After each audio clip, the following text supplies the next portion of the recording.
I saw the baby and I was shocked. It was not my race. My heart sank. Today we bring the story of a man who discovers that his wife cheated on him when her baby is born. Let's get on with the story. When my wife was 6 months pregnant, we were thrilled to learn that we were expecting a boy. We celebrated with a baby shower and made all the necessary preparations for our expanding family. With a 5-year-old son already, we thought we could reuse some of his things.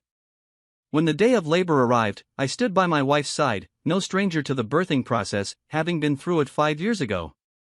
Looking back, as our firstborn grew older, I started having doubts about whether he was truly mine. Despite having doubts, I was overjoyed when he was born, as I had married my best friend. At 29, I am happily married to my 27-year-old wife. We quickly became best friends after meeting at a park and had been together for 5 years. Our son was conceived shortly after we became intimate, so suspicions of infidelity didn't cross my mind. However, as our son grew, I couldn't shake the feeling that he didn't look like me at all. The differences became more apparent, and I found myself questioning his paternity. His features seemed vastly different from what I expected a child of mine to look like. I have nieces and nephews, and my wife has her own, but our son didn't resemble anyone on my side of the family. What added to my concerns was my wife's behavior. There were inconsistencies in her schedule, and she often went out without a clear explanation of where she was going. One incident stood out when she claimed to be visiting a friend in the hospital, causing me to leave work early to relieve the babysitter. However, I later discovered through social media that the friend was on vacation at the time. In that intense moment in the delivery room, as my wife was going through the pain of labor, I found myself standing by her side, holding her hand tightly. The atmosphere was charged with anticipation, and I could feel the weight of the impending delivery. This was supposed to be the moment we welcomed our second biological son into the world, a fresh start for us. As the medical team guided her through the stages of labor, coaching her on breathing techniques and providing support, I was there offering words of encouragement. I remember every second vividly, as the contraction intensified and the medical team prepared for the final stage of delivery. The cry of the baby pierced through the room before I laid eyes on him. However, when I finally saw him, a sense of confusion washed over me. Something didn't seem right. It was as if he looked like a mixed-race baby. Oddly, all the medical staff, except for the doctor, acted like everything was normal. The doctor, though, gave me a look that cut through the tension, almost as if he was confirming my own racial identity before recomposing himself. This unexpected twist added another layer of complexity to the doubts that had been lingering in my mind. It's a moment that marked the most traumatic experience of my life, surpassing even the birth of our firstborn. As I stood there, I couldn't shake the feeling that something was amiss, and the look from the doctor only deepened my sense of unease. The glaringly obvious difference in the baby's race hit me like a ton of bricks. Frozen in disbelief, I stood there as everyone around us acted like it was a perfectly normal occurrence. The grip of my wife's fingers around my palm grew tighter, and I felt my world closing in. It wasn't until after the medical team left the room that I regained control of myself. The need to confront her was overwhelming, but she was too tired and sleepy from the ordeal.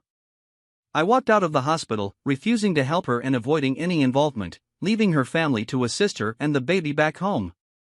I couldn't bear to be around, let alone sign the birth certificate. The side of the family that perceives me as a terrible person doesn't know the truth that she was the one who cheated. Shortly after, I decided to do a DNA test on my 5-year-old son.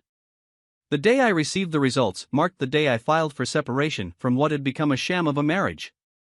I served her divorce papers while she was still recovering from childbirth. My mom and sister were there, having helped her out of the hospital, and they turned combative when I served her the divorce papers.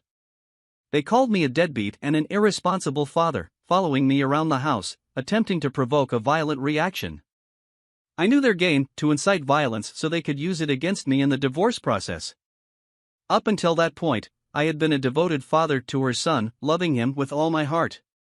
But now, seeing him fills me with disdain for the 5 years I wasted, and disdain for not trusting my instincts. Now, I'm left with virtually nothing.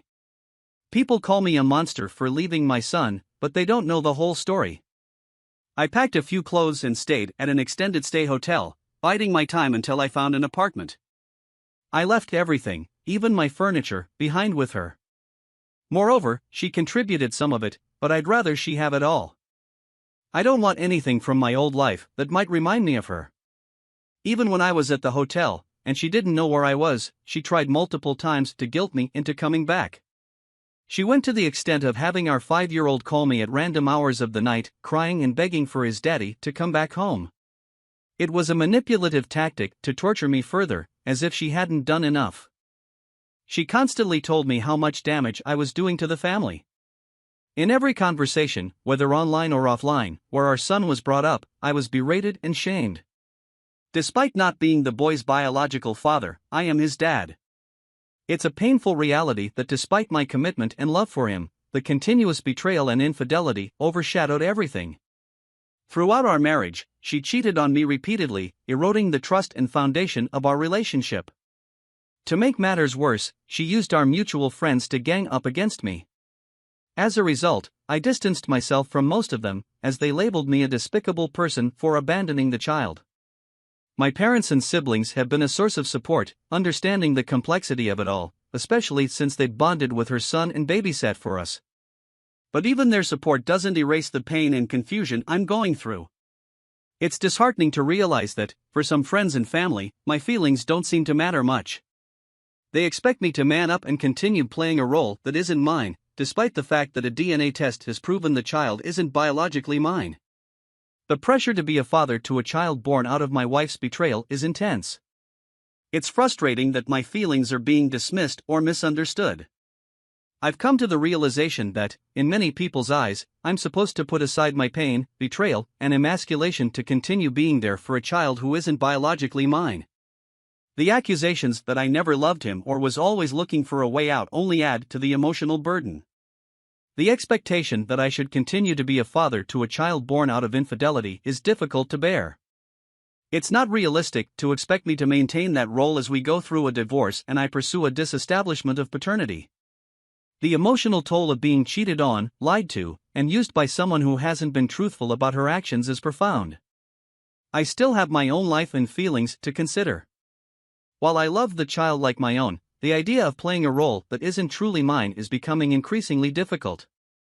It's not about abandoning an innocent child, but rather about recognizing the reality of the situation and taking back control of my own life. It's crucial to make it clear that I don't harbor any resentment towards the child. He's an innocent casualty of his mother's actions, and I feel a deep sadness when I think about what he must be going through. However, every time I look at him, I can't escape the reality of the 5 years of deception and betrayal that I endured. This situation is far from easy for me, and I find it impossible to put aside my feelings of hurt and frustration to maintain a role that was built on lies. The life I thought I shared with him was nothing more than a facade created by his mother. It's a painful truth that I can no longer bear, and for the sake of both of us, I've decided to pursue a disestablishment of paternity. I find myself questioning why she isn't actively searching for his real father. She knows who he is, and it seems like a more reasonable approach than clinging to a situation that's based on deception. Instead, she's fighting the divorce and pushing for child support, making it clear that she wants to keep me entangled in a life that has already proven to be a web of lies.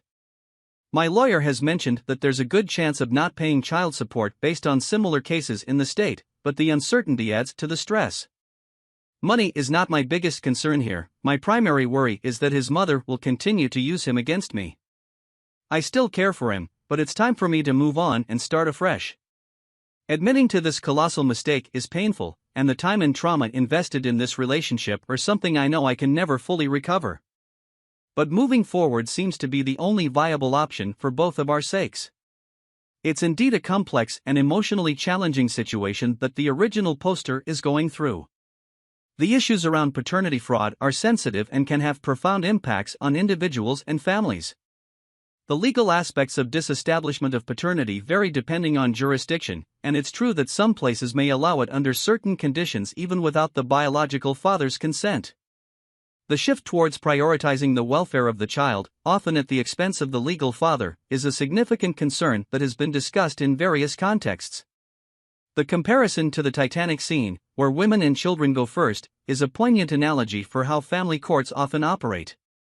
Men can feel disposable, and the legal system's focus on holding them accountable for decisions they had no part in can be incredibly challenging.